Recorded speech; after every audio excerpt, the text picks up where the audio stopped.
আমি শহীদ ইসলাম ভুইয়া, আমার একমাত্র ছেলে মোহাম্মদ ফারহানুল ইসলাম ভুইয়া, ফারহান ফাইয়াজ, সে ধানমন্ডি ২৭ নম্বরে বিগত স্বৈরাচার বিরোধী আন্দোলনে, বৈষম্য বিরোধী ছাত্র আন্দোলনে আওয়ামী সন্ত্রাসী বাহিনী এবং পুলিশ বাহিনীর গুলিতে নির্মমভাবে শহীদ হয়। আমি সেই আমার একমাত্র ছেলের হত্যার বিচারের জন্য আমি আদালতের শরণাপন্ন হয়েছি।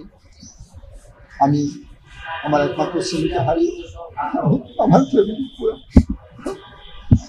আমরা এমন ব্যথা ব্যথিত, পিতার কাঁধে ছেলের লাশ, এর চেয়ে ভারী বস্তু পৃথিবীতে আর কিছু নেই।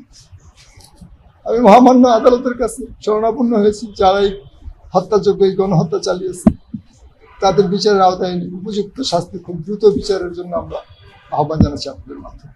যারা ফোন করেছে ছিল বড় বিজ্ঞানী হবে।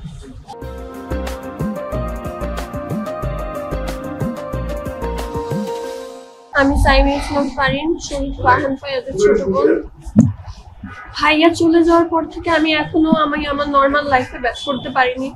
আমার প্রতিটা মুহূর্তে, প্রত্যেকটা ক্ষণ আমি আমার ভাইয়ের স্মৃতি আমার ভেসে ওঠে। তার স্মৃতিতে আমি সবসময় যখন মনে পড়ে আমার মন সারাক্ষণ ওর জন্য কাঁদে। আমি এখন পর্যন্ত আমার পড়ালেখা শুরু করতে পারিনি। আমি আজকে আদালতে এসেছি আমার পরিবারের সাথে। আমি চাই যে আমার ভাইয়ের যেন উপযুক্ত বিচার হয়, এই জিনিসটা যেন ঝুলে না থাকে, উপযুক্ত যেন বিচার হয়, এর জন্য আমি এসেছি। ভাইয়ের সাথে শেষ ও যেদিন আন্দোলনের যে 18 জুলাই ও যেদিন শহীদ হয়, তার আগের দিন রাত্রে ও রাতের বেলা পিৎজা অর্ডার করে।